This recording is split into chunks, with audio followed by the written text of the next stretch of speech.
excessive rain may lead to some isolated flash flood potential. I'll start watching for that. Not today. It's around the middle of the week. We have some dense fog out there, again, for the morning drive, so be mindful if you run into any low visibility. Today, again, fronts to our southeast, more favored for showers and storms there, but some southeast areas of the state, there is a slight chance today. A fly-saver forecast, it starts at home. Charlotte near 86, chance of rain and storm. Chicago, they got sunshine. High near 76 today. From Panhandle to Panhandle, likely dry, very low chance of a shower, partly sunny skies today, and back to some patchy fog potentially tonight, with lows around 60 degrees. For eastern areas, a slight chance of an afternoon shower and thunderstorm today. Highs in those low to mid 80s for the eastern Panhandle, cooler up in the hills, and lows around 60, give or take tonight, 50s in the higher elevations. Inner northern areas, very low chance of a shower, except for, again, those eastern areas where there is that slight chance. Highs around 80. And overnight tonight, some patchy fog, low chance of showers favoring southeastern areas. Charleston, likely dry today. Again, southeast, West Virginia will have that slight chance of a shower and thunderstorm for today. This is Ben Salango with Salango Law. Salango Law has earned a reputation for getting excellent results for our clients. With decades of experience handling thousands of cases, we know what it takes to deliver. Proudly voted Best in the Valley for 3 consecutive years by readers of the Charleston Gazette-Mail, Salango Law is deeply committed to giving back by investing in our community. From supporting local programs to making our region a better place to live, Salango Law is proud to be your trusted legal and community partner. Check us out at salangolaw.com.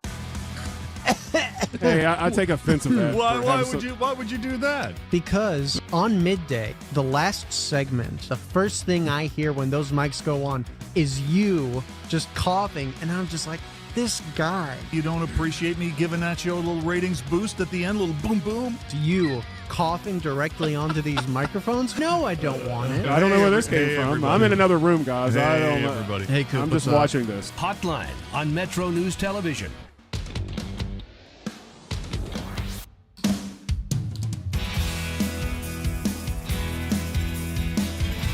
We'll talk a little football. Brad Howell will join us top of next hour.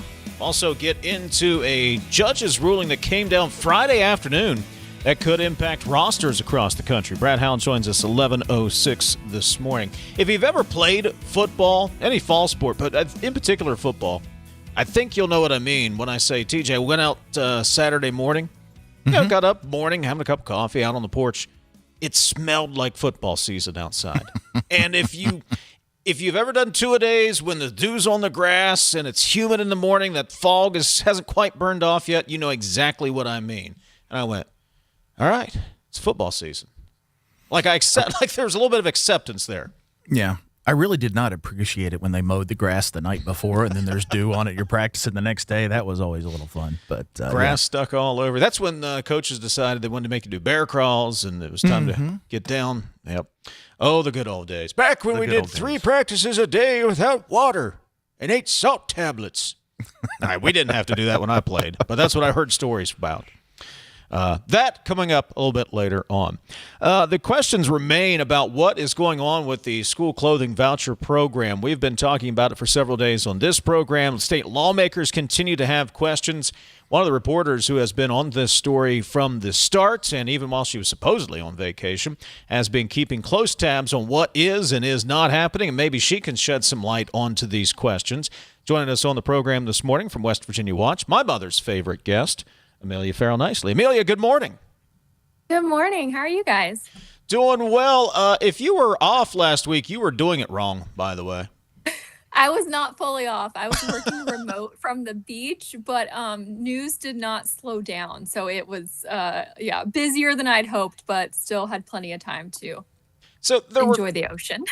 So there were questions about the clothing voucher program. It was delayed 2.5 weeks. It opens up, then it gets shut down, and lawmakers are still standing around asking questions about, well, where's the money?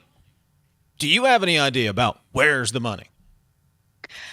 I know you want me to say yes. My answer is no. I don't know much more than lawmakers do, but I think this is just a continuation of, I think I'm just going to be blunt, the dysfunction that we have seen in the last year in our state government. It has been very difficult to get answers. And then when you have a legislature that not everyone, but overwhelmingly isn't necessarily cohesive with the governor. It unfortunately can trickle down into problems like this, where we have at the center of the problem are children who are in need of a clothing voucher. And then the larger issue is that we just can't get answers as to why that program closed early, a clear answer, I should say. And if there's any possibility that state funding could be used to open that program back up for additional children before school starts in a few weeks. Is it a fair characterization on my part to say it would not be difficult for the governor to explain this structural financial deficit if it indeed does exist? To me, this is like a one-page handout with some numbers on it. I actually think more than an explanation, we need show your math. Remember when you were in elementary school and they said show your work? That's what I would like to see, is just a handout that shows exactly where every dollar of TANF has been spent. I think what's also important to keep driving home is that this money has already been funded through the current fiscal year, which ends in 2028. So one question I continue to have is why any program right now, a month into the current fiscal year, would be having funding issues. And I saw that a family support center closed in the last couple of weeks that was also funded by TANF funding. There's just a lot of questions as to why anything would be affected at this point. And I will tell you from my own reporting, almost every time I pick up the phone, no one has any answers, including people that I would expect to have answers. So it's been very difficult to try to drill down on what exactly is happening with this federal funding. Amelia Knisley is joining us on loan from West Virginia Watch. And that becomes really the, I don't know if you call it the 800-pound gorilla in the room, is if there are problems, then identify them. And if that requires a special session, lawmakers are going to be in town for interims coming up, end of this weekend, early next week. So they're going to be there. If there are problems, identify them so they can be addressed. If there are no problems, well, that's a whole other set of issues. But the lack of answers, I think you're starting to see some frustrations boil over, because it's the lawmakers who are getting these questions back home in their home districts. Yeah, and they keep coming back to this line of, we already authorized this money, we've authorized the federal funding, so they're also not understanding why any program would be closed down. And I think, I don't want to speak for lawmakers, right? But they do things all the time that we may find confusing. But I like to think that if we were sitting in House Finance, let's say 5 months ago, and the Morrissey administration had said, hey, due to this federal funding issue, now they say they did not find it out till May, but let's just say hypothetically, if they had come to lawmakers and said, I think we're only going to be able to fund 52,000 children this year for the school voucher program, we think probably around 60 will apply, it would have given lawmakers the opportunity to allocate additional state dollars to that program. And maybe they would have, but none of that was known back a few months ago. And so that's very frustrating to lawmakers too, that they weren't even alerted that these very critical programs for children could be cut off just a couple months after they finish session. I struggle with the fact that it wasn't known, because DOHS, it runs TANF, I believe, or an office within DOHS. It would seem that anyone that is prudent, that is running that program, is doing some kind of forecast, some kind of comparison, year over year, actual versus budget, how it panned out. It just seems to me strange that all of a sudden, oh, wait a minute, light went off. I struggle with that. It just seems to me like there's missing something's not here. I don't know. I actually said that to the governor's spokesperson last week, because he had told me, just remember, we didn't even know about this deficit until May, the deficit in federal funding. And I said, well, isn't that an issue that DOHS's own internal controls didn't go off until after we had made the budget? But regardless, if that is true, and to Governor Morrissey's credit, weeding out fraud and waste and all that is very much a focus of his administration. So if indeed they did find that in May, then there were decisions that could have been made after that to extend funding for the school clothing allowance program. That could have come from the governor's contingency fund. It could have come from other sources. That's not a choice that he made. And so we're in the situation that we're in now, where we have only 52,000 children that were able to apply. And just a couple of years ago, this program was helping 80,000 kids. The funding has been decreasing over a couple of years. I'm going to go out on a limb and say I don't think the need has decreased. So I think there's other questions. Are we even reaching the amount of kids that we could have had it been open for 57,000 kids? So I think it'll be interesting. As you said, lawmakers are back in town on Sunday for the first time in quite a while. TANF, this federal pot of money that funds the clothing voucher program, is on the agenda for finance. It'll be interesting to see how spicy that gets, or if we get any answers from that. Who's going to be there, though, from the governor's office? Will someone show up? I mean, has the ask been made for someone to be there that has some juice and can answer questions?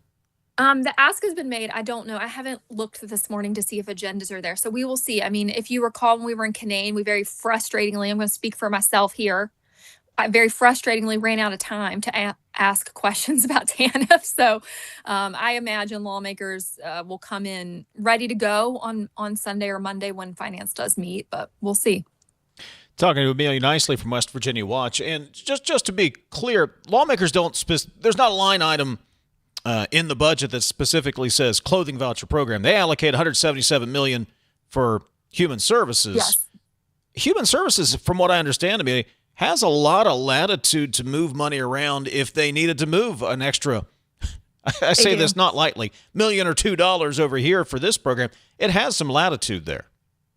Yes, absolutely. TANF is a block grant. As you said, lawmakers authorize $177 million. So if there was additional need there, money could be moved over. Now, I'm sure a lot of that is already earmarked for other things. TANF helps pay for legal aid and foster care services and all these things. But yes, absolutely, there's money that could be moved. So as we often say in politics, the budget or spending, I should say, is a reflection of priorities. And I think what would be helpful, instead of these murky statements on TANF funding and deficits and authorized versus all these things I've been communicating with the governor's office about, what would be more helpful than that is to just say, we were only going to pay for 52,000 kids and just put it to bed. I think that would actually be more helpful at this point than kind of the question mark of, are you going to open it back up? Would you consider using state dollars, et cetera? And I wanted to note too, something I'm working on this week. Hopefully no one will scoop me. I don't think they will. Brad's on vacation, right? So it should be okay. He's back. Oh no, well, okay, it's okay. This 7-day window in which this program was open and they processed 52,000 applications fell during a severe weather event in West Virginia. So I am very focused this week on talking to families in Lewis County, in Upshur County, other counties that were affected by this devastating flooding, because were those children given a chance to apply? I mean, we have seen historical flooding in that part of the state. So I think that's worth noting that this window fell during a very catastrophic weather event in our state. It was 57 last year and we got 52 so far this year. Do I have that math right?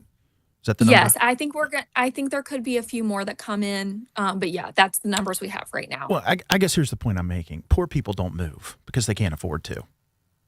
I find it hard to believe there's the narrative out there. Well, population loss. Poor people don't move because they have no opportunity anywhere else. It doesn't happen very often. So I struggle to believe that we have, to your point earlier, that many fewer poor people that need help in West Virginia. I struggle to believe that.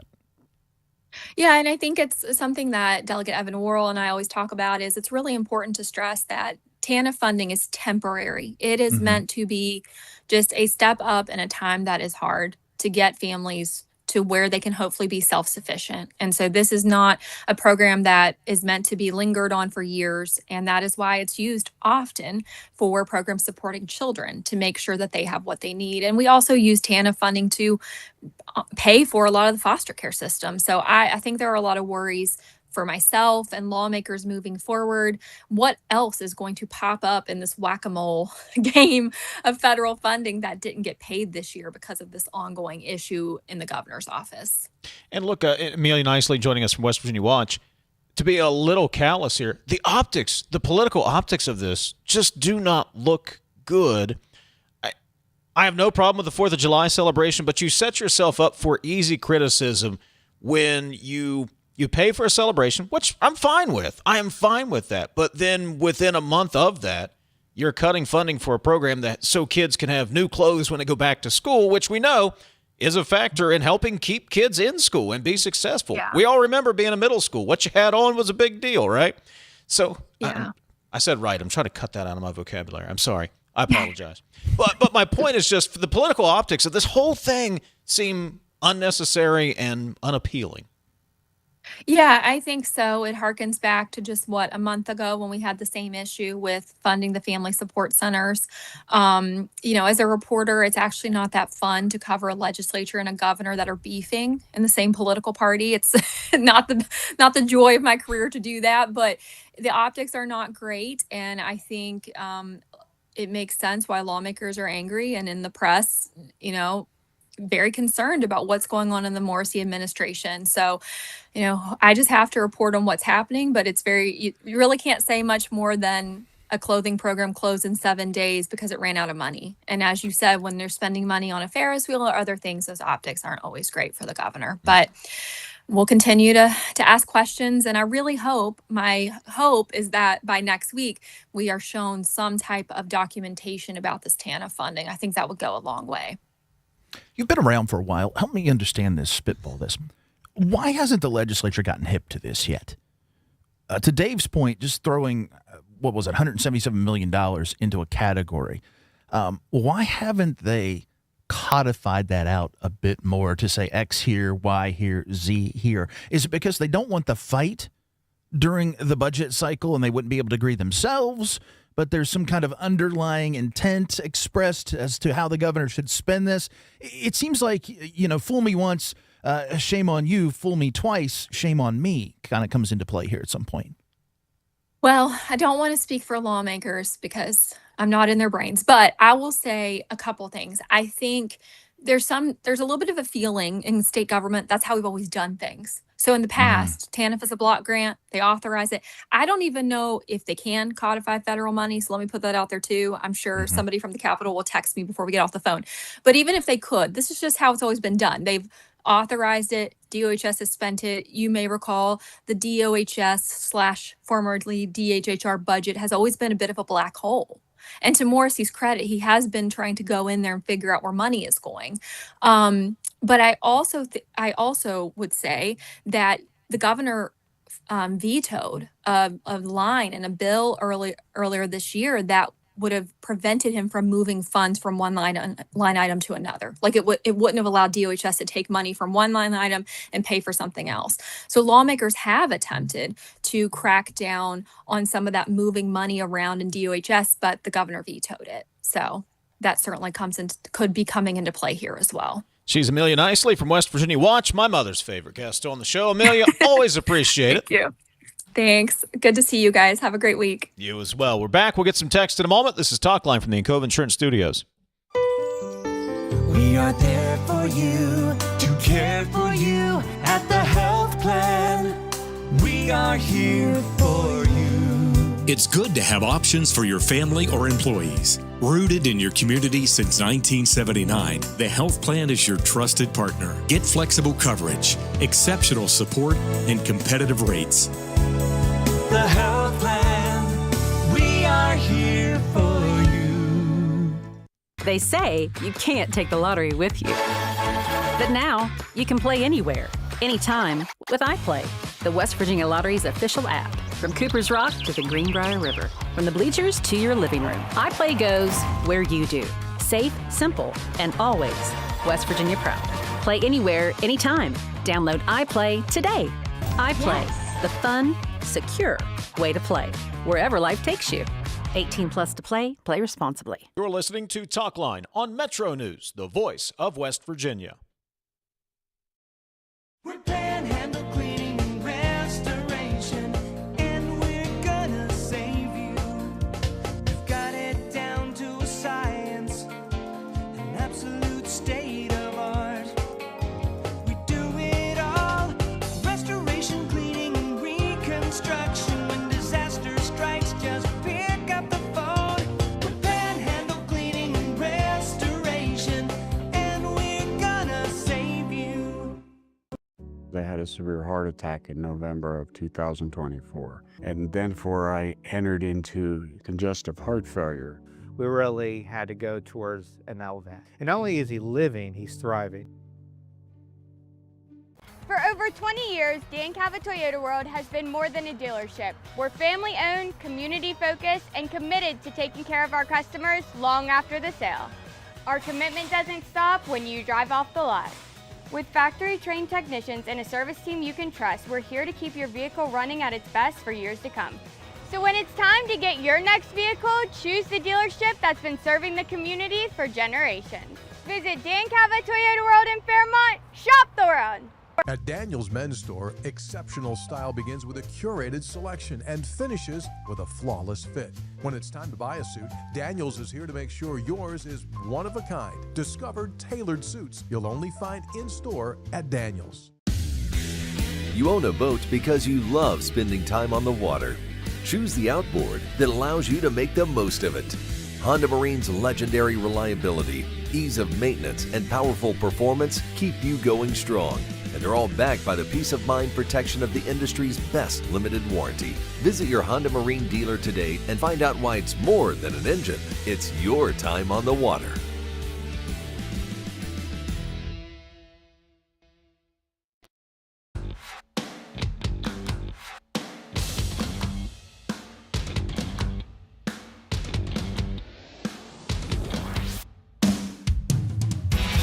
MetroNews Talkline is presented by Encova Insurance, encircling you with coverage to protect what you care about most. Visit Encova.com to learn more.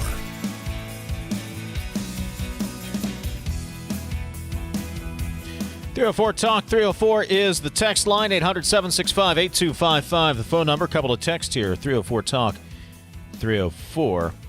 After being gone for a week, I come back to find out that MAGA, West Virginia legislature, led by Trump, Moore, Capito, and Morrissey, once again made sure the Hope Scholarship funded rich kids go to private schools, but they took away the funding for poor people with the vouchers and the clothing program. Wake up, America. They're stealing from the poor and giving to the rich. Again, we can debate Hope Scholarship all day. It's not the boogeyman in the room. That is the problem that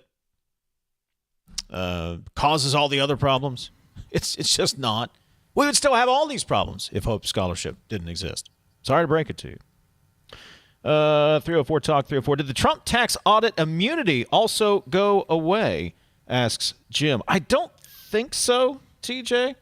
Todd Blanche issued two separate orders, according to his X account, Sunday night. One rescinded the $1.8 billion slush fund, as well as another clarifying language regarding the scope of an arrangement that had shielded Trump from facing further IRS audits of his past tax returns. I have to look into that a little bit more deeply. I don't know if it went completely away. It did this. It went away enough that Cornyn and Tillis are on board now with Blanche's nomination for AG. It should go away entirely. And here's why.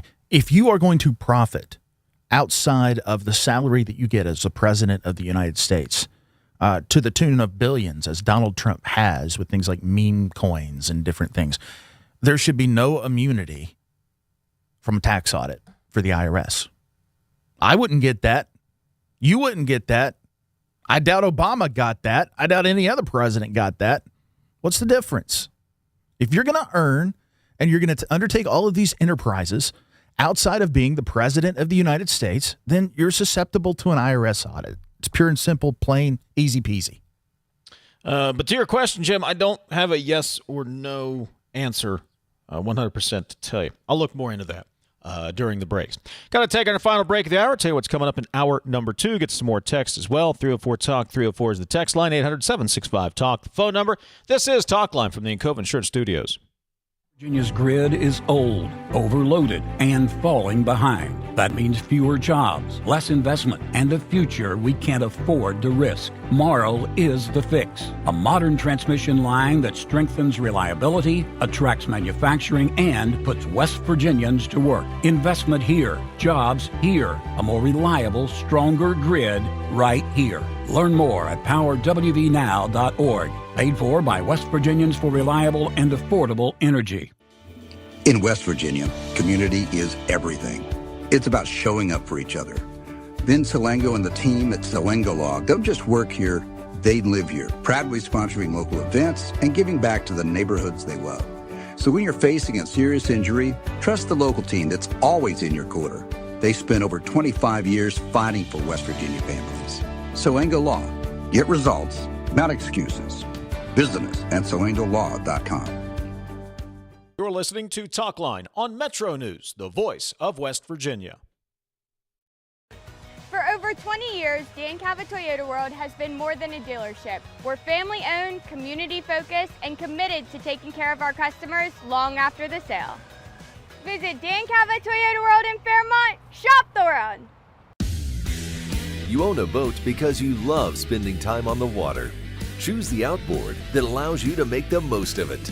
Honda Marine's legendary reliability, ease of maintenance, and powerful performance keep you going strong. The best selection of WVU apparel is at Daniel's Men's Store. Exclusive designs you won't find anywhere else. Stylish, sophisticated, and unmistakably mountaineer. Shop in store or online at danielsofmorgantown.com. Of course, the LVA was brought into my life because I had a severe heart attack in November of 2024. And then before I entered into congestive heart failure. Where he was in the course, we really had to go towards an LVAD. At that point, I was committed. At that point, I wanted to get better, and I wanted to see what this machine was going to do for me. With this therapy, he's thriving, doing well. And not only is he living, he's thriving. Leading the efforts to build a stronger West Virginia, the High Technology Foundation has a proven plan to strengthen and diversify our state's economy. The I-79 Technology Park's high-capacity infrastructure continues to attract advanced federal operations that are driving economic growth. This keeps our young, educated residents in the state and brings West Virginians home. The High Technology Foundation, building a stronger West Virginia. Learn more today at WVHTF.org. I kid my friend who just texted me, by the way, and said, no blanking cheese. You don't want him there because... No, because not everyone's going to have cheese. He's going to go up to everybody there and start turning over their carts. You are illegitimate. Midday on Metro News Television.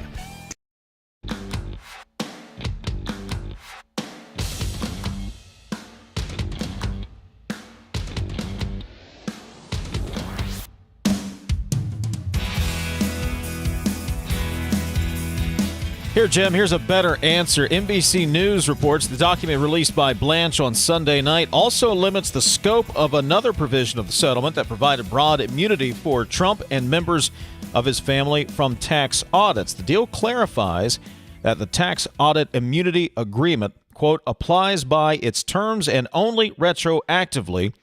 That's to claims open at the time of the settlement and does not protect the president from examination of future tax filings.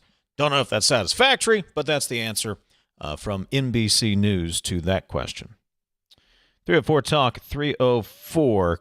Too many people on the right and left live in a bubble. You can have actual written facts, and both sides won't believe it. Ask yourself, when was the last time you agreed with the topic from the other side? This will confirm you live in a bubble if you can't remember a time. Texter says the family support centers are largely redundant and a waste of money. Jackson County opened one last year that offers the same services as a private nonprofit less than a block away. There is a better use of money, says the texter. We'll get some more of your texts coming up. Second hour, we'll talk a little college football. Brad Howell going to join us in a couple of minutes. Football season gets started officially this week with practices resuming. Also, Eric Nelson, State Revenue Secretary, will be by with July revenue numbers. This is Talkline on Metro News, the voice of West Virginia.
Today's Metro News television forecast is brought to you by Salango Law. Get results, not excuses. Hey, thanks for tuning in. Got you your forecast on a Monday, 3rd day of August. Meteorologist Joe Hansel here. Cold front's gone. Now it'll be stuck in near stationary just southeast of the state. High pressure to our west. If you're in the light green, some southeastern areas of the state, there is at least that slight chance of a general shower and thunderstorm. Front lingers and increasing moisture through the week. This is total over the next 5 days. Northern panhandle spots and arcing around to the foothills and mountains there. Around 1/4 to 1/2 inch of rainfall is expected, with some locally higher amounts that are possible too. Starting around Wednesday, mid and late week, we'll have some marginal risks where some local excessive rain may lead to some isolated flash flood potential. I'll start watching for that. Not today. It's around the middle of the week. We have some dense fog out there, again, for the morning drive, so be mindful if you run into any low visibility. Today, again, fronts to our southeast, more favored for showers and storms there, but some southeast areas of the state, there is a slight chance today. A fly super forecast, it starts at home. Charlotte near 86, chance of rain and storm. Chicago, they got sunshine. High near 76 today. From panhandle to panhandle, likely dry, very low chance of a shower, partly sunny skies today, and back to some patchy fog potentially tonight with lows around 60 degrees. For eastern areas, a slight chance of an afternoon shower and thunderstorm today. Highs in those low to mid 80s for the eastern panhandle, cooler up in the hills, and lows around 60, give or take tonight, 50s in the higher elevations. Inner northern areas, very low chance of a shower, except for, again, those eastern areas where there is that slight chance. Highs around 80. And overnight tonight, some patchy fog, low chance of showers favoring southeastern areas. Charleston, likely dry today. Again, southeast, West Virginia will have that slight chance of a shower and thunderstorm for today. This is Ben Salango with Salango Law. Salango Law has earned a reputation for getting excellent results for our clients. With decades of experience handling thousands of cases, we know what it takes to deliver. Proudly voted Best in the Valley for 3 consecutive years by readers of the Charleston Gazette-Mail, Salango Law is deeply committed to giving back by investing in our community. From supporting local programs to making our region a better place to live, Salango Law is proud to be your trusted legal and community partner. Check us out at salangolaw.com.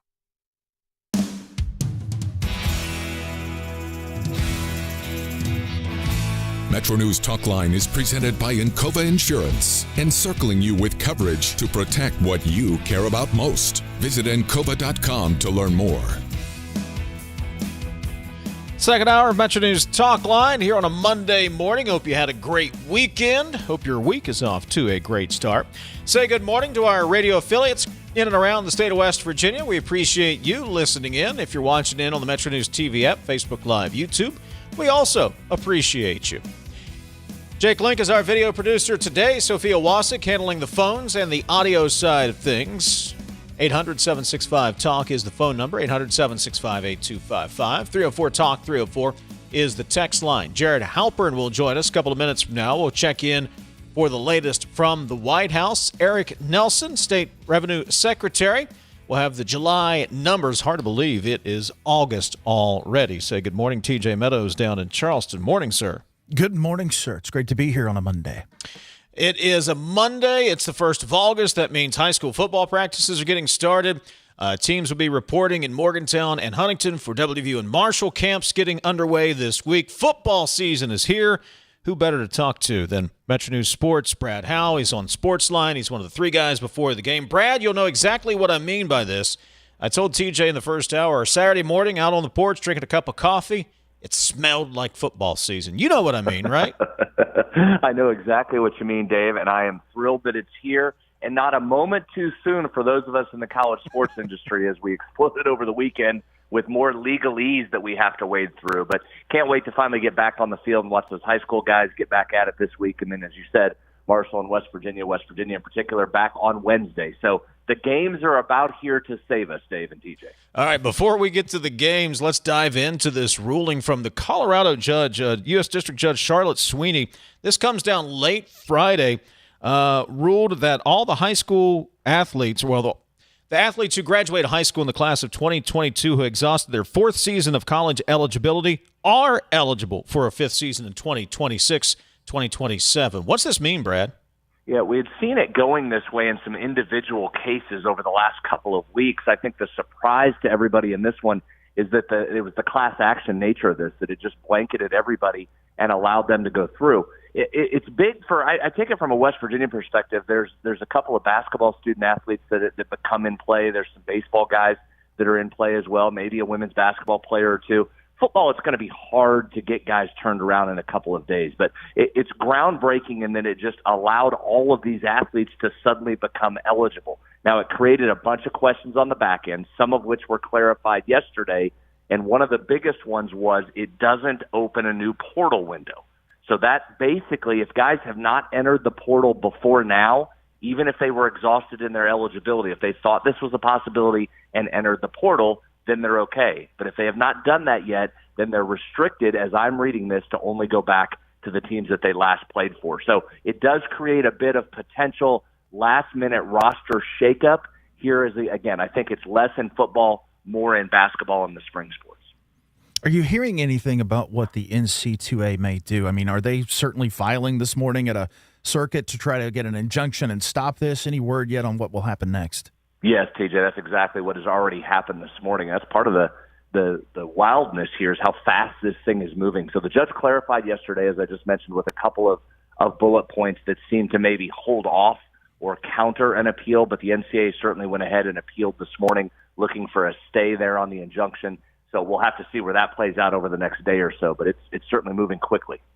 Brad, I'm going to ask you to speculate, because we never do that in this business. We never speculate. But are there conversations behind the scenes of the NCAA going, you know what, this is the exact kind of chaos we need to push the Protect College Sports Act to the finish line in Congress?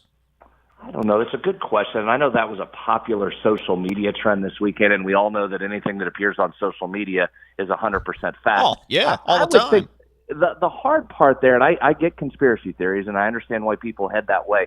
I think the hard part here, though, is how could you predict what a federal judge is going to rule in this case? And I would think that puts a lot of stress on a lot of unknowns, let's put it that way. And it sounded over the weekend, again, that was the other part of this, the Protect College Sports Act was such a roller coaster ride. Depending on who was leaking the information, it sounded like it was dead multiple times, and it sounded like it was certainly going to pass a couple of times. We landed again with a quick push at the finish line to get an agreement in place. So it's wild, the timing, and I understand why people may have jumped to that type of conspiracy. I just find that hard to believe that you would put your eggs in that kind of basket, but maybe I'm wrong there.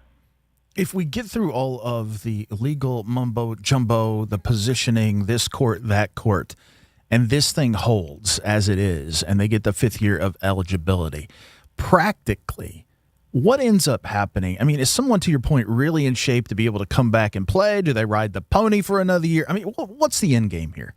Yeah, I think from a basketball perspective, and I'll just take it from a West Virginia perspective, I think the end game's potentially really good for WVU men's basketball in particular. They have held a roster spot here, guys, just in anticipation that this may come to fruition. So there is one spot available for West Virginia, and one of the guys that's available would be Brendan Lorient, a guy that was one of West Virginia's best players last year, if not its best, and a potential first-team all-league guy this year. You talk about adding him to a roster that already has significant talent. And I think if you're a WVU fan, this is one of those court cases where you say, hey, this is good for the Mountaineers. I like how this could potentially turn out. Now, a lot of runway left before you get to Belo returning as an official part of this roster. But I think if you're looking for a local angle to this and looking for something short-term, that would be the thought from a West Virginia fan perspective is you may be adding to an already really talented group a very, very talented player and a potential NBA type of guy.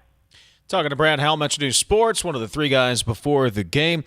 Brad, in Judge Sweeney's injunction, she said the players will suffer irreparable harm without this extra year of eligibility. We were talking in the pre-show meeting, is this about dollars and cents, or is this, which there certainly is an element to it, but also how much of this is the opportunity just to play one more year of college ball, whether we're talking basketball or badminton? Yeah, I think it's both, Dave, and I think the irreparable harm certainly is ratcheted up when you talk about dollars. There's a chance for these folks to earn significant money, as we know, and they would have missed out on that. And again, I think if you look back to the argument that ultimately won here, This class was sandwiched in between players that got an extra year for COVID, folks that got those non-NCAA years back, be it NAIA or or JUCO. They returned those years. You got the kids that are now freshmen in college getting the fifth year just arbitrarily put in their basket. So all of these different classes of players got an extra year out of it, except this one particular class, and it was hard to find a reason why they wouldn't. I think there's the larger question here, Dave, is people are asking, why didn't the NCAA just go ahead and grandfather this group in and then start clean with this group, and then it would seem to reduce the number of challenges that were coming through? That was going to be my next question. I mean, why did they have to put somebody in the donut hole? If you're in a donut hole, you're there because of some reason. No one really wants you there, but you're the one that has to get screwed, right? You're the generation, or you're the class that has to take it on the chin. I don't see that here. So to me, is this pride? Is it no one's going to tell us what to do? We're going to make an example, or is there an honest to goodness reason? And if there is, I don't see it. Well, I think that's why Dave asked me the first question he asked about the conspiracy theory. That's the whole point of why that popped up, is people said, what were they doing here? Were they trying to lose a court case? I mean, most people, again, part of why West Virginia has a roster spot available, and listen, they're not the only school that has done that. Others have been preparing for this to go, the ruling to go in this favor, and you being able to add a spot. So I think that's the whole question of why that came up. Why did the NCAA make that decision to fight with this particular group, or at the very least lag behind so far that it put a lot of these players or these athletes in a bind where they have to move so quickly on these decisions? I don't have a good answer for you, TJ, but that is why that speculation has popped up. All right, Brad, let's talk some actual football here for a minute before I let you go. Camp opens up for the Mountaineers on Wednesday. Marshall Camp opens up on Wednesday as well. What are you looking for in training camp this summer? Yeah, excited to get this going and get back on the field. I think the full story for West Virginia is just, can you rebound from what was a disappointing last year, first year under Rich Rodriguez version 2.0? I don't know that there's any question that West Virginia has increased its talent level through the portal, but it's a whole bunch of new guys again, guys. It's another 80 new players after you just did that same thing last year. So I think that's first and foremost, is can you have success here in year two while you're remaking the roster? We know from Rich's first time here, the jump between year one to year two was massive. If you go back over history of West Virginia's first coaches, there generally is a pretty nice jump from year to one to year two. And I think West Virginia is just excited to watch some of these talented players they have, but they've got to bring them together. So hope always reigns supreme this time of year, but I think it's warranted a bit in West Virginia's case as they've really upgraded their roster. What are some of the things that Rich and his staff needed to do, or can do, allowed to do, I guess I should say, to be able to bridge that gap if they're essentially starting over again with a brand new team? Yeah, I think first and foremost, you have to be more talented and experienced, even though you're not experienced in the West Virginia program. And you did that up front on the offensive line. And I think that was the biggest glaring weakness for the team last year, was just you didn't have enough push up front to be able to implement the system that Rich wants to run. I think it's the opposite this time. I think you're staring at multiple guys along the offensive front that have come in and have played well at the FBS level. I think West Virginia is now in the top 10 for returning snaps along the offensive line with that whole group when you count them all. And I think that's where it starts. If that line takes a significant step forward, then I think this Rich Rodriguez offense will look a whole lot different than it did last year, and that gives you a chance for some success. He's one of the three guys before the game. You can catch up on Metro News Sports Line 606 to 7 on many of these same Metro News radio stations. He's Brad Howell. Brad, always appreciate it. Didn't know you were going to need to be our legal correspondent as well, but we appreciate the insights, as always. All right, guys. I appreciate you having me. Thank you. Brad Howell, Metro News Sports. Again, catch him on Sports Line 606 to 7, and one of the three guys before the game. We'll check in with our guy in the White House, Fox News Radio's Jared Halpern, next. We are there for you, to care for you at the health plan. We are here for you. It's good to have options for your family or employees. Rooted in your community since 1979, the health plan is your trusted partner. Get flexible coverage, exceptional support, and competitive rates. The health plan, we are here for you. I'm Rachel Fetty Anderson, candidate for U.S. Senate. Across West Virginia, our people have protested the reckless decision to hand over our land, water, and resources to data centers without the proper standards and enforcement in place. We are being ignored by our elected officials and silenced by those who have sworn to represent us. I stand for a future built on listening to you. Let's build a promising future for our children and families and preserve the things we hold dear as West Virginians together. I'm Rachel Fetty Anderson, and I approve this message. Paid for by Elect Fetty Anderson, Senate campaign. You're listening to Talkline on Metro News, the voice of West Virginia. I had a severe heart attack in November of 2024. And then I entered into congestive heart failure. We really had to go towards an LVAD. And not only is he living, he's thriving. Need a truck that's ready for work, weekends, and everything in between? Right now at Dan Cava GMC, get up to $10,000 off select new GMC Sierra 1500, or save up to $4,000 off all new GMC Canyon Elevations, offering bold styles, advanced technology, and everyday practicality. Come explore our all-new GMC Yukons, built for busy families and big adventures. All this and more at Dan Cava GMC in Bridgeport. Shop the world. In 1914, the same year the first commercial flight soared and the Panama Canal opened, Greer Industries was born. Herbert and Agnes Greer began in Morgantown, West Virginia, striking the first pick into the limestone formation that would become the backbone of one of the state's great industrial legacies. From the roads we drive on, the buildings we build, and the communities we serve, Greer Industries has been delivering quality for decades. At Greer Industries, we've been improving lives for more than a century.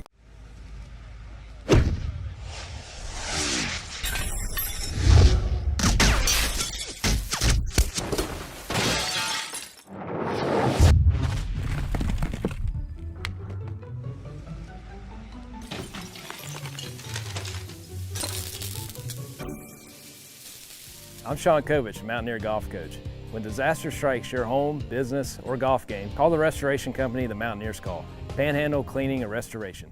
At Daniel's Men's Store, exceptional style begins with a curated selection and finishes with a flawless fit. When it's time to buy a suit, Daniel's is here to make sure yours is one of a kind. Discover tailored suits you'll only find in store at Daniel's.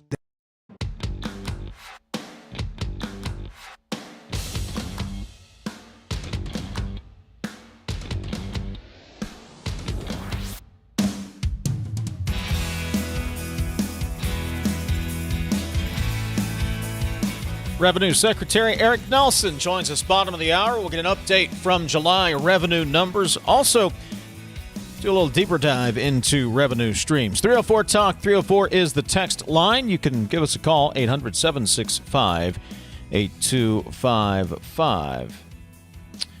Texter says, making a blanket statement of poor people don't move is incorrect and irresponsible to say. In general, most poor people move to where the jobs are. The victimized poor people are left behind. That is what we have here in southern West Virginia. I'd suggest that most folks that had initiative and felt responsibility for their own financial well-being moved to North Carolina, Tennessee, or Ohio during the mass exodus of the 80s and 90s when the coal mines shut down to find employment, says the texter. I don't disagree with that. I think we're essentially saying the same thing. The people that could move moved when they could. But if you stayed and you've had less than stellar economic circumstances, odds are your savings have dwindled. You don't have upward mobility to necessarily be able to cushion yourself to up and move to another state without a job, without a place to live, etc. That's what I'm getting at. I think we're more aligned than probably the texter thinks, but I appreciate the criticism. We'll get some more text, 304 Talk 304. Let's go to Washington, D.C., the White House. Fox News Radio's Jared Halpern joins us. Jared, good morning. Good morning. The big news, it seems today, this doesn't seem, the big news is that Todd Blanche rescinding the $1.8 billion weaponization fund, clarifying some of the immunities that are now available through the agreement reached with the IRS through that lawsuit, and John Cornyn and Tom Tillis are on board with his nomination.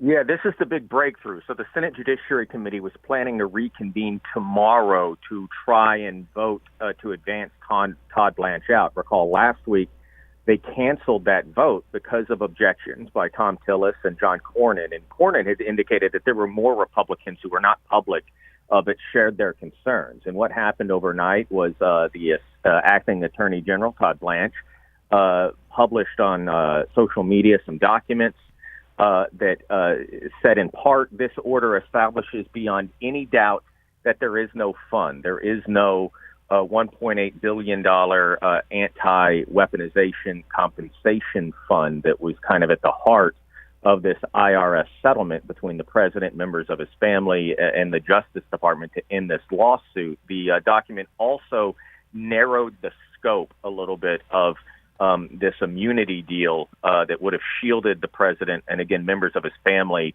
from tax audits. It was basically said that this is retroactive, so it would prevent audits from taxes that have already been filed and already been investigated, but it would not close the door on future tax investigations, on future tax filings, essentially. And then those kind of were the guarantees that both Blanche and Tillis had been looking for, and they wanted it in writing. They did not just want a kind of a handshake agreement or testimony. They wanted something that is much more binding, and they seem satisfied now with what has come out, and that certainly indicates to me that this will be a successful vote in the Senate Judiciary Committee tomorrow and likely clear the way for Blanche to be confirmed fully by the Senate before they leave for August recess here at the end of the week.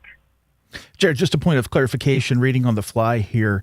As I read this, the scope limited to the IRS, no other provisions for any other agencies, including the Justice Department. Is that correct? Correct. Yeah, this is merely an IRS audit kind of immunity, right? That taxes that have already been paid, have already been filed, those are not going to have subsequent audits by the IRS. But listen, if a crime was committed or there is an allegation or something like that, it doesn't keep the Justice Department from looking at tax records if they need to. So and listen, Blanche had always indicated that this is what the agreement was, but there were questions because, some senators said it was pretty vague. They didn't understand it. They wanted clarification. This clarification now that, again, kind of defines the scope, limits the scope, seemed to be what both Tillis and Cornyn had been asking for. And it's notable that these were the two Republicans who were kind of public about this on the forefront of it. They certainly don't have a lot of political capital to lose here, right? Because one isn't running for re-election, the other lost in a primary against a Trump-endorsed challenger. But Cornyn had indicated these weren't the only two Republicans who were uncomfortable with this agreement. So they kind of, I think, provided a measure of cover perhaps for some other senators that now will feel more comfortable also moving forward. And again, it seems like Blanche probably is clear now to get confirmation by the end of the week. Fox News Radio's Jared Halpern joins us from the White House. Meanwhile, Jared, the attacks that seem to be imminent on the Iranian infrastructure, those are on hold. Maybe a deal? What changed the president's mind this time? I mean, listen, this is pretty similar to what's happened before, right? We've been in this position a couple of times where President Trump has said we were locked and loaded, and at the last minute kind of calls it off amid consultation with regional partners, the Crown Prince of Saudi Arabia, Qatar, Oman, who is kind of leading the negotiations here. He says that these talks are back on. We don't believe they are direct talks. We think, again, these are happening kind of through Oman serving as a mediator, but that there was enough good faith effort here to hold off on what was expected to be not just U.S. strikes, but Israeli strikes as well, that were going to be far more encompassing than what we had seen up to this point. This is something that President Trump has long threatened to do.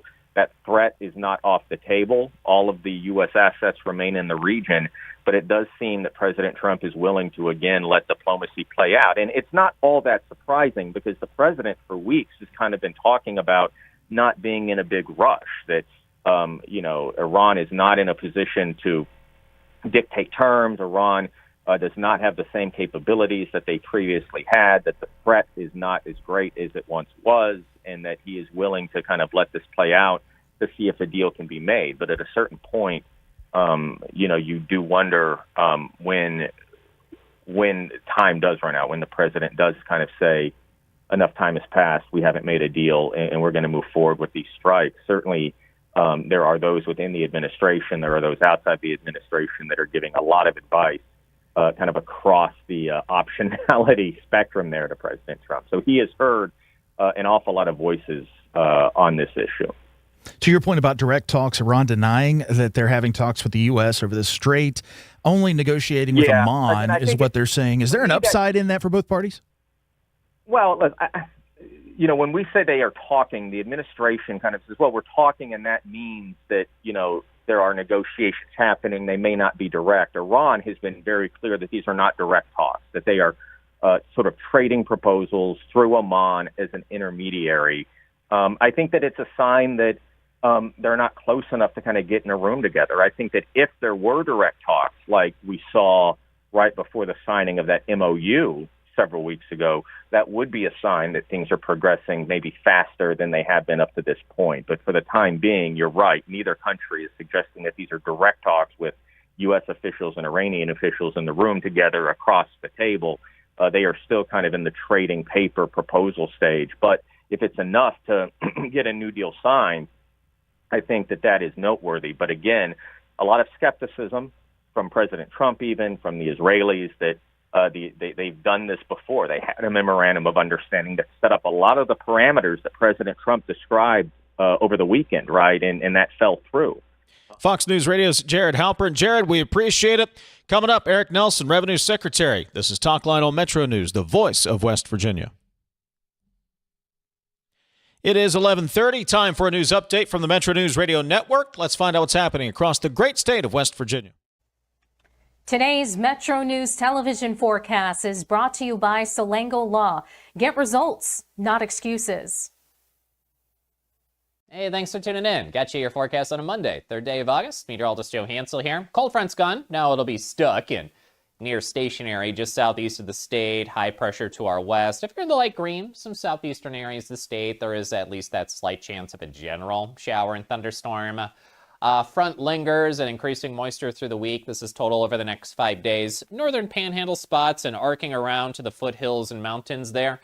Around 1/4 to 1/2 inch of rainfall is expected, with some locally higher amounts that are possible too. Starting around Wednesday, mid and late week, we'll have some marginal risks where some local excessive rain may lead to some isolated flash flood potential. I'll start watching for that. Not today. It's around the middle of the week. We have some dense fog out there, again, for the morning drive, so be mindful if you run into any low visibility. Today, again, fronts to our southeast, more favored for showers and storms there, but some southeast areas of the state, there is a slight chance today. A fly super forecast, it starts at home. Charlotte near 86, chance of rain and storm. Chicago, they got sunshine. High near 76 today. From Panhandle to Panhandle, likely dry, very low chance of a shower, partly sunny skies today, and back to some patchy fog potentially tonight, with lows around 60 degrees. For eastern areas, a slight chance of an afternoon shower and thunderstorm today. Highs in those low to mid 80s for the eastern Panhandle, cooler up in the hills, and lows around 60, give or take tonight, 50s in the higher elevations. Inner northern areas, very low chance of a shower, except for, again, those eastern areas where there is that slight chance. Highs around 80. And overnight tonight, some patchy fog, low chance of showers favoring southeastern areas. Charleston, likely dry today. Again, southeast West Virginia will have that slight chance of a shower and thunderstorm for today. This is Ben Selango with Selango Law. Selango Law has earned a reputation for getting excellent results for our clients. With decades of experience handling thousands of cases, we know what it takes to deliver. Proudly voted Best in the Valley for 3 consecutive years by readers of the Charleston Gazette-Mail, Selango Law is deeply committed to giving back by investing in our community. From supporting local programs to making our region a better place to live, Selango Law is proud to be your trusted legal and community partner. Check us out at selangolaw.com. Hey, I take offense of that. Why would you do that? Because on midday, the last segment, the first thing I hear when those mics go on is you just coughing, and I'm just like, this guy. You don't appreciate me giving that show a little ratings boost at the end, a little boom boom? You coughing directly onto these microphones? No, I don't want it. I don't know where this came from. Everybody. I'm in another room, guys. I don't know. Everybody. Hey, Coop, I'm just watching this. Hotline on Metro News Television.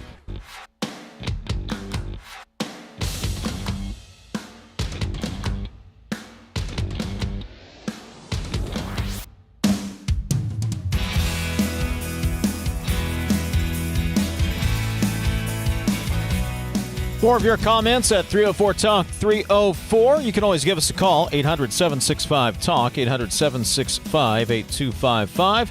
That is the phone number. Of course, 304-TALK 304 is the text line. CityNet is West Virginia's local internet provider. High-speed, reliable fiber internet's probably right at your front door. Now's the perfect time to connect. Free equipment, free installation, no contract, local customer support you can trust. Fast, reliable fiber internet built for everyday life. When it's high-speed internet you need, CityNet.net connects, protects, and perfects.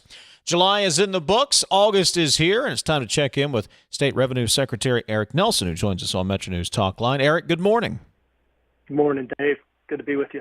Glad you could be here. Eric, how do we do in July, first month of the FY27 budget year? I appreciate the question. And yeah, July finished, we would consider very, very fine.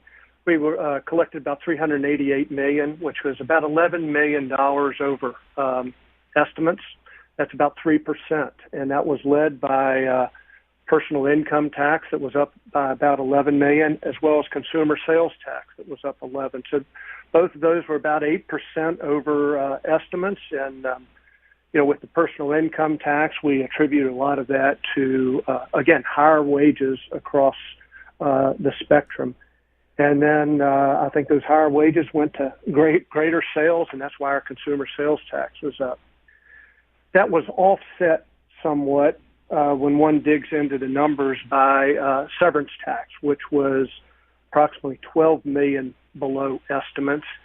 And a big reason for that in the month of July, or at the beginning of the year, and again, the state's fiscal year starts July 1, but during the month of July, the coal severance portion for localities is paid, and that was a big number. And again, it's in arrears. Last year's coal severance taxes were higher than expected, so that was a big outflow of money. But that happens once, or that's done every quarter, but it's again done in arrears. If I may, rolling into one last thing about comparing July versus prior year. This July was up only $700,000 from the prior year. That's less than 1%, really 0.2%. So year over year, we're basically flat on our overall collection. So with that, as good as the month was, you'll hear me always put a little cautionary tale out there. July is also our month when we close our books. Reported last month that revenues had exceeded estimates by roughly $370 million. The month of July, which we also refer to as our 13th month, is the time when our bills all get reconciled and paid, and then we expire unspent funds. The unspent funds totaled about $20 million. So our overall surplus from general revenue for fiscal year 26 was roughly $390 million. What that leads into, and I've mentioned that we have in this year's budget, there was $245 million that the governor and the legislature basically decided to use one-time surplus money to pay for. That will be the first monies that go out here in a couple of weeks since our books are now closed. The two biggest items there, three biggest items really, $125 million for roads, $60 million for HOPE, and $5 million for flood resiliency. So that'll leave approximately $170 million of surplus funds unappropriated. And I would like to maybe correct or use this when the media at times thinks that we have all this money available right now. I need to be clear that, yes, there is $170 million of surplus, but it requires the appropriation and approval of the legislature. These aren't monies that just tomorrow can open up a checkbook and write funds on, but they are available for later appropriation by the legislature. Eric, a lot to unpack there. Let's start with this if we could. Let's go back to July. You talked about year over year, $700,000 in growth. Not much, definitely not keeping pace with inflation at all. So what, if any, spending expense curtailments or any kind of action on that side of the house do you expect in order to maintain services? Because obviously, our dollars aren't worth what they used to be. That's inflation. If we're not covering the inflation nut, something has to give, right? Correct. TJ, and thank you for the question. The year over year is one thing, but when we're looking at estimates, our expenditures for what we're now in fiscal year 27 are tied to our estimates. And so we're 3% above estimates, and our expenditures are tied to that. And I may note that it isn't, a lot of people maybe don't know, but on July 1, we start with a zero cash balance. And our inflows are a little bit slower in the beginning of the year. Well, we borrow from our rainy day fund. And code limits us to 1.5% of general revenue. That equated to $82 million that we borrowed on July 1. So July is extremely tight on a cash flow basis. And as it relates to your question on expenditures, they're all built into that cash flow requirement. And, we'll look at that throughout the year, but our budget has been built for the whole year. And not only when revenue comes in, but when expenses go out. Does that answer your question? Yes, sir. Yes, it does. And, if I may say one other thing, we've already started our budget process for 28. Instructions were just sent out last week, and by the beginning of September, these other agencies will start to put their 28 numbers in front of us at the budget office. One other piece of information that was just announced to legislative leadership, we have a personal income tax trigger language. We did not hit that. So there will not be an automatic personal income tax trigger for fiscal year 28. So those are a couple of big items that are out there. And then happy to answer any other questions along those lines. Eric Nelson is joining us, Revenue Secretary here for the state of West Virginia. July in the books. We're now into August, obviously, getting an update on those July numbers. What are the positive indicators you took away from the July numbers moving forward? Dave, thank you. And I think when you look at personal income tax and consumer sales tax both being up, that's something to really be positive about. Those two items bring in roughly 75% of our general revenue. So that's something to look forward to. And, if I may also just touch on another thing, Dave and TJ, TANF. And I don't want to open up too much because there's going to be more that I think comes out soon, but a number of $177 million has been thrown around by many people, by especially the media. Realize that is spending authority of federal dollars that were approved by the legislature. And that's a single line item in the federal expenditures. Our spends on TANF these last couple of years, we basically receive just around $108 million from the feds. Our spend over the last few years has been in the $130, $140 million range.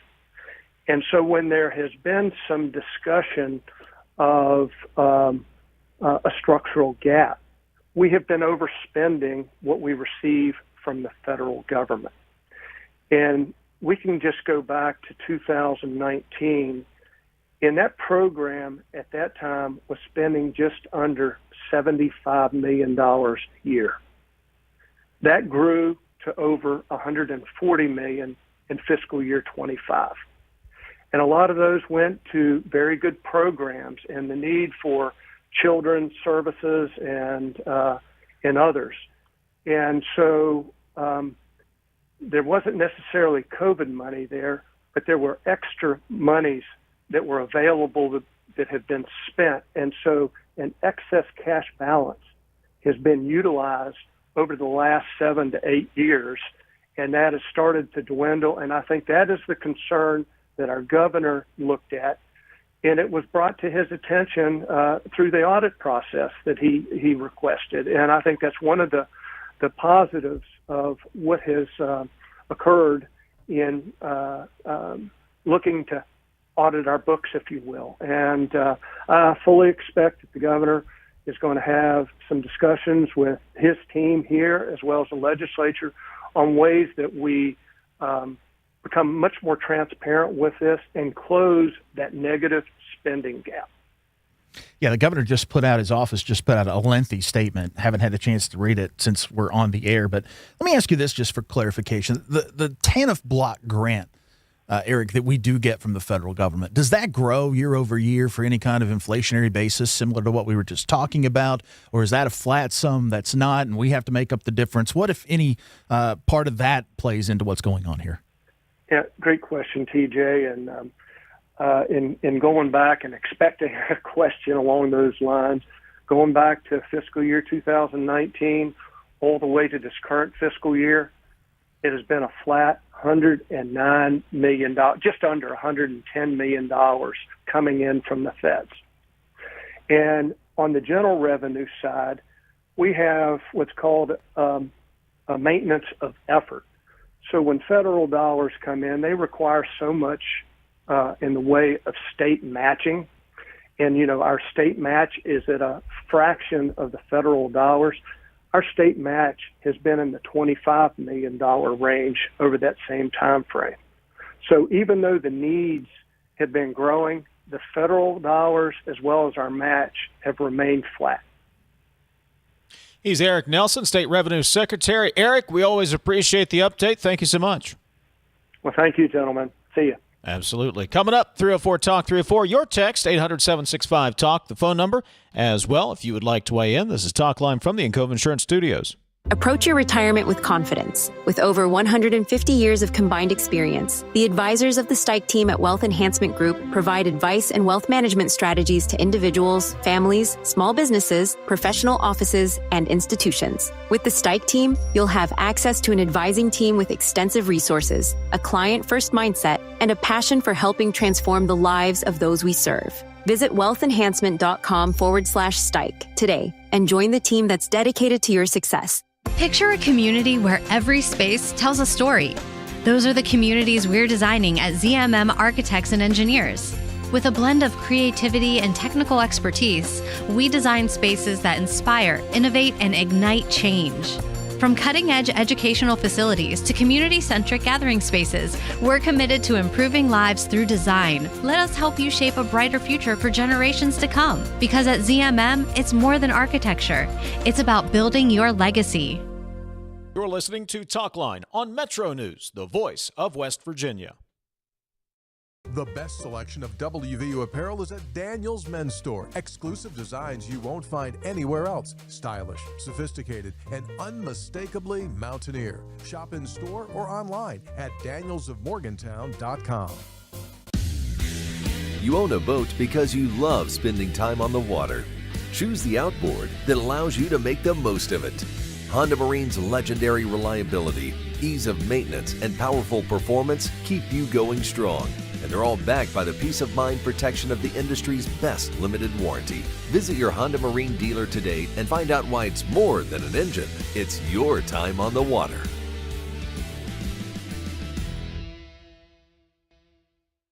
For over 20 years, Dan Cava Toyota World has been more than a dealership. We're family-owned, community-focused, and committed to taking care of our customers long after the sale. Our commitment doesn't stop when you drive off the lot. With factory-trained technicians and a service team you can trust, we're here to keep your vehicle running at its best for years to come. So when it's time to get your next vehicle, choose the dealership that's been serving the community for generations. Visit Dan Cava Toyota World in Fairmont. Shop the world!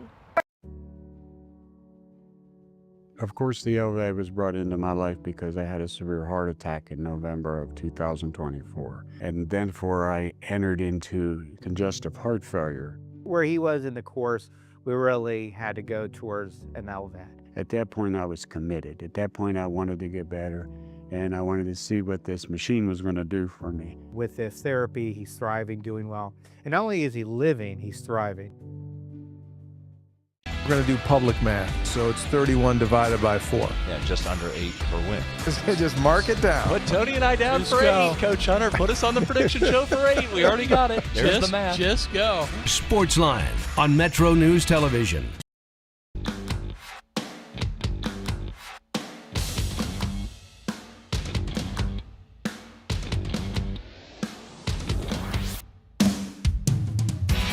MetroNews Talkline is presented by Encova Insurance, encircling you with coverage to protect what you care about most. Visit Encova.com to learn more. 304 Talk, 304 is the text line. The governor's office putting out a very lengthy, detailed statement on the school clothing allowance and TANF review. I'm going to need more time to digest all of it. But here, where was this a month ago? 2 months ago. What was it? May? When this came? This is the kind of information, at least at first glance, TJ, scrolling through it, lawmakers have been asking for months. Yeah. By the way, am I wrong to assume, Mr. Meadows, my unofficial, unpaid financial advisor, when the legislature, if I am a legislator and I'm sitting in the House or the Senate and I approve a budget that authorizes $177 million to be spent, I expect $177 million to be spent. Am I incorrect in that assumption? I don't. That's how I would view it if I was in that seat. Historically, that holds. Mm-hmm. What I would tell you, I think there's a new sheriff in town. Okay. And the sheriff doesn't play the way the old sheriff played. I think that's the rub that comes down here. That's why I think if the legislature wants $177 million expensed on these programs, it's going to have to write it down bullet point by bullet point and codify it in law, if it can. To Amelia's point, I don't know that you can do that on a federal block grant. You can certainly do it on general revenue funds. I have to tell you, if I hear one more thing, inside this manifesto here is we're talking about this system that has cost West Virginia nearly $400 million and still does not work properly. What the heck? What the heck?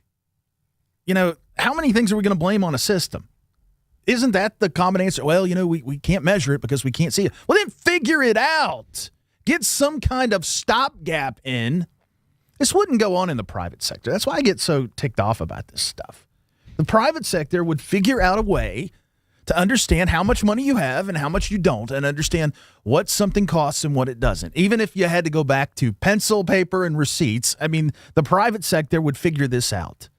I've seen it. I've been there. Things happen with technology. I get it. But you figure it out. Yeah, all right. We might be working with pencil, paper, and receipts, after all. Well, we'd be better off. We would at least know what we have. Where was the place? It's up in Pennsylvania where they keep all the federal records? You literally it's pencil, paper. Oh, yeah, it's some kind of limestone mine or something, it's right? An old It's limestone buried. mine. Yeah. That's what I'm picturing here. We get a quarry. But look, to the governor's credit, and we've said this time and time again, if he is finding areas where there are these structural deficits, good on him. I want him to find these areas. He should. I mean, that's part of the job. He should be prudent with taxpayer money. Show your work. That's what we've been asking for. Again, just a quick skimming of this statement, TJ. These are some of the answers at least lawmakers have been asking for since May. There's even a bucket graphic, for heaven's sakes. There is a bucket graphic, very nicely done, by the way. But the problem is it's just too late, to your point. It's too late, and I think it raises another question that Amelia nicely hit on. And again, if we want to blame the technology, okay, fine. You're telling me we did not know we were running a $38 million deficit in a line item program for how long? We didn't know that? No one raised their hand and said, hey, boss, this might be a problem? My goodness. You mentioned this a couple of weeks ago. I think it was a couple of weeks ago. That there may have been an intention to draw down that surplus. That surplus was getting too high over there. Well, yeah, I mean, we do it every year. We draw down stuff every year in a budget, and we know that we're not going to have it anymore. That's why I'm not sure how much is known, how much is unknown. It's not unusual to say we're no longer going to carry a surplus in a certain item. We're going to spend it this year, and in the next budgeting session, we are going to have to make some programmatic changes because we're not going to have the money again. I don't know if legislators knew that or not, but now I will note, skimming through this, it looks like the governor is going to ask the legislature for a supplemental appropriation, from what I see here. Of north of $10 million, I think. I don't know if he'll do that. I don't know when he'll do that. They'll have to be in session, because Nelson's point was a good one. You can't, just because that surplus is there now, if it wasn't in the back of the budget when you passed the budget, like roads, I think he said $150 million, you just can't willy-nilly go take that money now. You do have to have an official appropriation. So if he's going to do that in the interim session, then good. Final break. Back to wrap it up in a moment. The WVU Heart and Vascular Institute is recognized among the best in the nation for heart surgery. It's earned the highest 3-star rating from the Society of Thoracic Surgeons in 5 major cardiac surgery categories. Also, WVU Medicine Thomas Hospitals, Camden Clark Medical Center, and Wheeling Hospital receive top star ratings for heart surgery. Learn more about WVU Medicine's Elite Heart Program at wvumedicine.org/heart. Right now, America is hungry for energy, more power, more reliability, and more security. So here's a question worth asking. Why not coal? And why not now? West Virginia sits on one of the most abundant energy resources in the world. Generations of miners, proven infrastructure, and coal-fired power plants already delivering dependable, around-the-clock electricity. At a time when demand is surging and reliability matters more than ever, coal isn't a question mark, it's a solution. Today, there's robust support in West Virginia and Washington to strengthen American energy independence using the resources we already have. So again, we ask, why not coal? And why not now? Because when it comes to powering our homes, our hospitals, our economy, and new opportunities, West Virginia Coal is ready. A message from the Friends of Coal, powering America today and tomorrow. You're listening to Talkline on Metro News, the voice of West Virginia. I had a severe heart attack in November of 2024. And then I entered into congestive heart failure. We really had to go towards an LVAD. And not only is he living, he's thriving. Leading the efforts to build a stronger West Virginia, the High Technology Foundation has a proven plan to strengthen and diversify our state's economy. The I-79 Technology Park's high-capacity infrastructure continues to attract advanced federal operations that are driving economic growth. This keeps our young, educated residents in the state and brings West Virginians home. The High Technology Foundation, building a stronger West Virginia. Learn more today at wvhtf.org. You own a boat because you love spending time on the water. Choose the outboard that allows you to make the most of it. Honda Marine's legendary reliability, ease of maintenance, and powerful performance keep you going strong. At Daniel's Men's Store, exceptional style begins with a curated selection and finishes with a flawless fit. When it's time to buy a suit, Daniel's is here to make sure yours is one of a kind. Discover tailored suits you'll only find in-store at Daniel's. We're Panhandle Cleaning and Restoration, and we're gonna save you. We've got it down to a science, an absolute state of art. We do it all, restoration, cleaning, and reconstruction. When disaster strikes, just pick up the phone. We're Panhandle Cleaning and Restoration, and we're gonna save you. For over 20 years, Dan Cava Toyota World has been more than a dealership. We're family-owned, community-focused, and committed to taking care of our customers long after the sale. Visit Dan Cava Toyota World in Fairmont. Shop the world!